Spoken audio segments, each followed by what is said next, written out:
What's up everyone? Welcome back to the shop. Today we're going to talk about the top 5 baits for catching big fish in ponds. When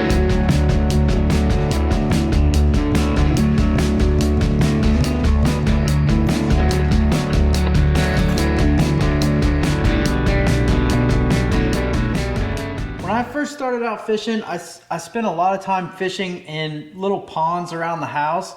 And there's a ton of ponds throughout the country, and it's a really fun way to catch some really big fish. So today we're going to break down 5 different baits that I like to throw whenever fishing ponds. A lot of times when I'm in that situation where I'm just kind of walking around a pond and fishing and just making a bunch of casts, I like to use moving baits whenever I first start out in order to kind of locate those fish, because I don't like to sit still very long, so I like to keep moving, and I like to use moving baits while I'm fishing ponds. So 3 out of the 5 of these are actually moving baits, and then I have 2 to kind of slow down if I find like a brush pile or something that I want to fish, or if there's a lay down, then I can slow down and fish that brush pile or lay down a little bit more effectively rather than just cruising by it with a different bait or something. So starting out, one of my favorite baits to catch fish on in a pond would be a spinnerbait. And this is a good example of a spinnerbait that I would throw. It's a War Eagle Finesse spinnerbait. It's just a chartreuse and white, and it's got smaller blades on it. A lot of times when you go to some of those ponds, you're kind of don't really know what lives in that pond. And the smaller bait will allow you to get more bites. So like, let's say there's not very many big fish in the lake. If you're throwing the smaller bait, you're going to catch a ton of fish. You'll still catch some of those really big fish as well. So I like to throw the smaller bait. If I find out that like maybe I'll catch a few decent sized fish, maybe I'll upgrade my spinnerbait a little bit and try to catch a really big fish. But I like to start a little bit smaller in those ponds, and you'll still catch a lot of the really big fish on some of the smaller baits. But this is just a 5/16 ounce War Eagle Finesse spinnerbait. It's got a turtleback blade and a Colorado blade. I just throw that on 15-pound test, and when I'm walking down the bank, I just kind of slow roll it. If I get it by a lay down or something, I'll kind of twitch it a little bit and give it a little bit more action. But basically just cast it out, wind it back in. The second bait that I throw is very similar. It's a square bill crankbait. And the reason I picked this color is a lot of times the ponds will not have like, they're not gonna have shad or a different bait fish like that. It's gonna have mostly bluegill as their forage. So the bluegill colored square bill, in my opinion, is a top bait that you could throw on any of these ponds that you go to. So this is a Strike King KVD 1.5, and it's in the bluegill pattern. And I like to throw that around any wood that I see in the water, or if there's a bank that's got riprap. So like if the dam has riprap, I'll throw that a lot. The only bad thing about this is there's a lot of ponds that will have like weeds or bottom growth that will end up getting stuck on this. So if you can either find a area of the lake that doesn't have any of those weeds to get hung up on, or if you can keep it above the weeds or just tick the tops of the weeds, then possibly a good bait to throw. But if you have a lot of those weeds, then that spinnerbait may be the way to go. You can keep it up higher in the water column, and you don't have to worry about getting your hooks fouled up or getting too much weeds on these the bill of this crankbait. The spinnerbait would be more efficient whenever there's a little bit more grass or growth on the bottom. The third moving bait that I really like, and it's kind of 3 of them in one, but a topwater bait is great for pond fishing. So I got 3 different options because it kind of depends on the fishery or the pond that you're fishing. So like I was talking about, a lot of them will have a lot of grass growing. And if you have it just completely covered in grass, obviously you can't throw a spinnerbait, you can't throw a crankbait, you can't throw any of these things.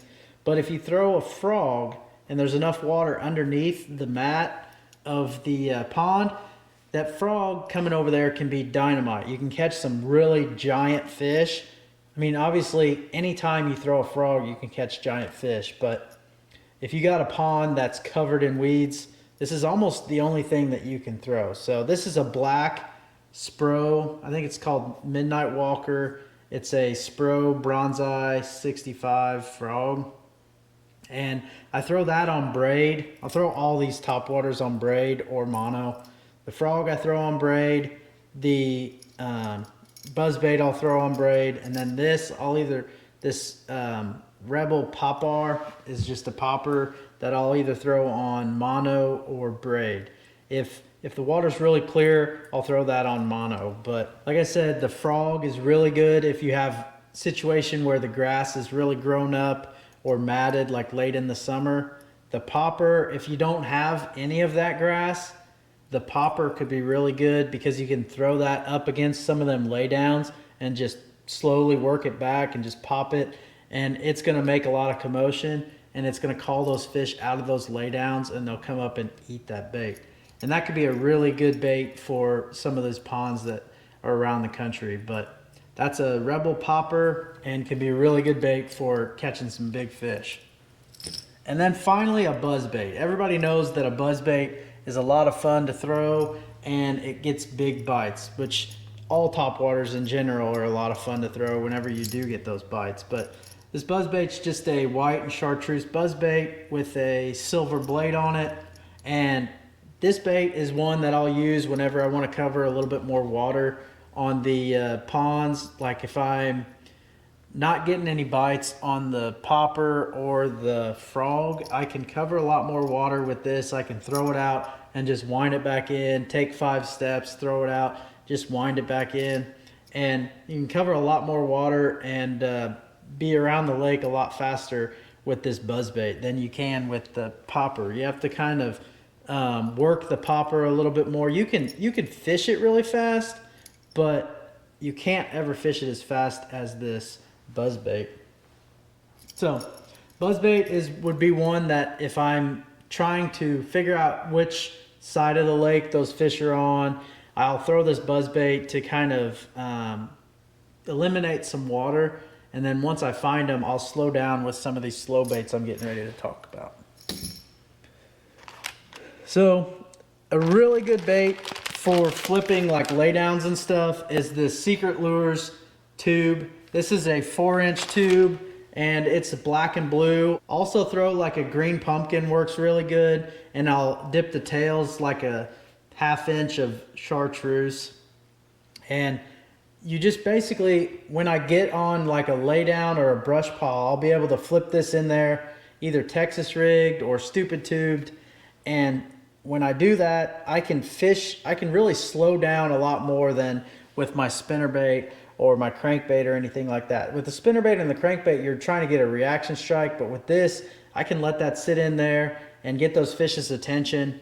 And whenever I'm ready, I can move on to the next laydown, flip that laydown. But a lot of times I'll use the moving baits to find the fish. And then once I find like a brush pile that's got a lot of fish, those fish on those ponds seem like if you find a brush pile that's got fish in it, you can catch multiple fish out of it. So sometimes when I get a bite on like a laydown with like a spinnerbait or something like that, then I'll flip in here with a Secret Lures tube and I'll get myself a couple extra bites that I wasn't gonna get if I just kept going down the bank with that spinnerbait. And the final bait that I like to throw is a Senko.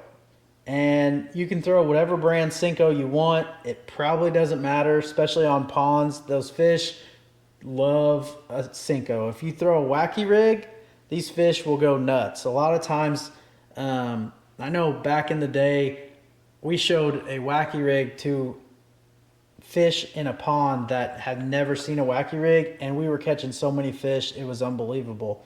My buddy first tried it out, and then I started throwing it, and it was like almost every cast we were catching fish on a wacky rig. But basically, I throw a G-Finesse weedless wacky rig hook from Gamakatsu in this wacky rig, and it's just a Yamamoto Senko. You can use a Yum Dinger, you can use whichever Senko you want, but basically you just rig that hook right down the middle and lift it up a little bit and then let it fall. Lift it up a little bit, let it fall. And a lot of times whenever you bring that by a stump or a lay down or any type of wood or cover in the water, or even if you keep it above like some of the grass and stuff like that, those fish will come out of there and just absolutely annihilate it, especially if they've never seen it. You'd be surprised. There'd be some ponds around the country that they're not very pressured, and you throw this wacky rig in there and they just go absolutely nuts. But those are my 5 baits where if I had to pick 5 baits to head to a pond and try to catch fish, those are the ones I would pick. I'd pick some sort of top water, whether it be a buzzbait, popper, or a frog. Any of those 3 would probably work, depending on the grass situation and things like that. A spinnerbait, a crankbait, and like I said earlier, I like this bluegill pattern just because typically the forage in those smaller ponds is bluegill and not like a shad or anything. And then something to flip with, I like this Secret Lures tube. It's a 4-inch tube. They make a 3-inch tube, a 3.7. So if you want to throw a little bit smaller one, you could probably catch some fish doing that. And then finally, the wacky rig is just dynamite. It just gets a lot of bites. It might not catch you the biggest fish in the lake. It still can catch you the biggest fish in the lake, but it's going to get you a lot of bites and you're going to catch a lot of fish on it. So those are the 5 baits that I would pick if I was heading to a new pond. Hopefully these tips helped you guys out to know which baits to throw whenever you go to a new pond, and maybe you'll catch your personal best. You never know. So thank you guys for following along. Be sure to like and subscribe, and we'll see you guys next time.